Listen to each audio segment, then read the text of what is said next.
Hi everyone, welcome to today's presentation. We are here to discuss a vital topic, the analysis of influenza season. And I do have some valuable insights to share. Let's get right into it. Before we dive into the project overview, let's take a moment to understand what influenza is. Influenza is commonly known as the flu and is highly contagious respiratory illness caused by influenza viruses. And it typically leads to symptoms such as fever, cough, sore throat, body aches, and fatigue. And influenza can range from mild to severe, and in some cases it can be life-threatening. It's a significant public health concern and often leading to seasonal outbreaks and the need for vaccination campaigns to prevent its spread. Now we come to the project introduction. Here you can see on the left-hand side the bar chart displaying the annual influenza-caused deaths in the US. Starting from 2009 and going up to 2017. Who is at risk? Most vulnerable to the disease are people over 65 and older. And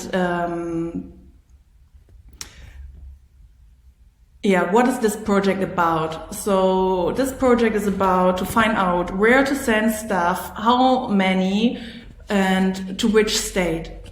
So I conducted this research. I looked at historical trends of past influenza data and population censuses, and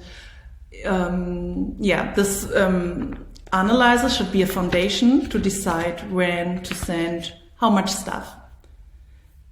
So let's have a look at the vulnerable population. So individuals aged 65 and older face an increased risk of hospitalization if they contract influenza. Here you can see the age groups 5 to 14, 5 to 24, and so on, and see the count of deaths for this age group. As you can see, for age 45 to 54, there are 29,911 deaths, and when we look at the age group over 85, it rises up to 217,944. So it's clearly to see that the older people get, the higher is the risk to die from influenza.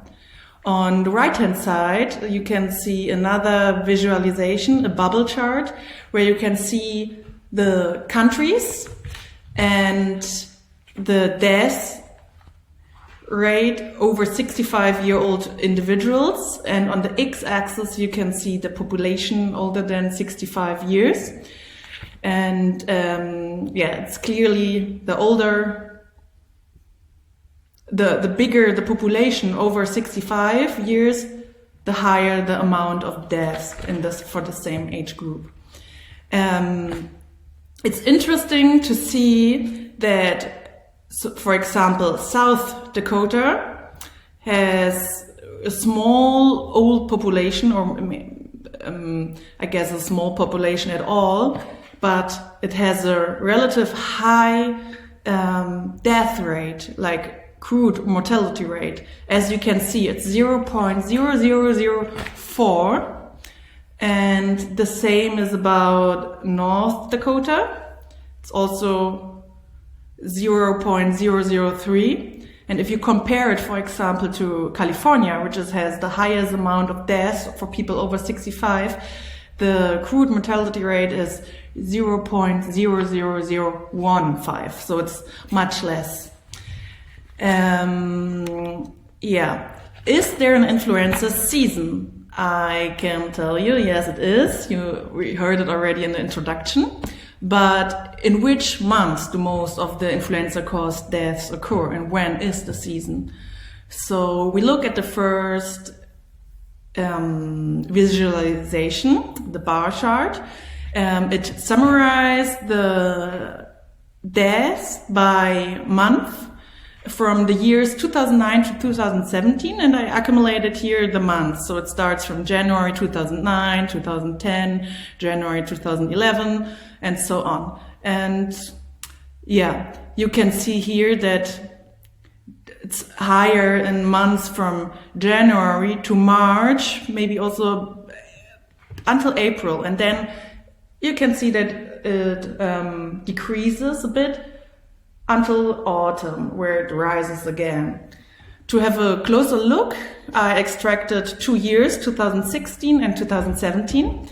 And here you can see clearly that it's decreasing from May, June, July, August, and then it's slowly rising up again in the autumn and winter months. Same applies for 2017. Let's have a look at the states and their populations. On the left-hand side, you can see a map showing all the US states. And the color of the state is the amount of total deaths. As you can see, most of them have deaths up to around like 5,000 individuals. And then there are a few showing higher death rates, like 23,000 for Illinois, and Michigan has 17,000. And then you can see like the really dark colored states like California with 56,663, or New York with 43,000. And next to the total deaths, you can also see how big the population is older than 65 years. You can see it at the color of the dots. There are two different greens.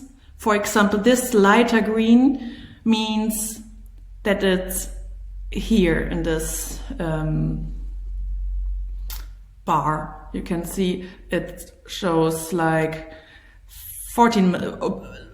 some more than 14 million people older than 65. Here is the yellow dot, it means like 24 million. So it's a bigger amount of old people living in New York than in Ohio. And then you can see the size of the circle. This shows the amount of deaths for this age group of people older than 65 years. California has a quite big circle with 47,239 deaths of people older than 65. And New York also has a big circle. And here we can filter the years or choose which size of population should be displayed. And on the right side, you can see the population count per state, like the whole population. It's not limited on individuals older than 65 years old.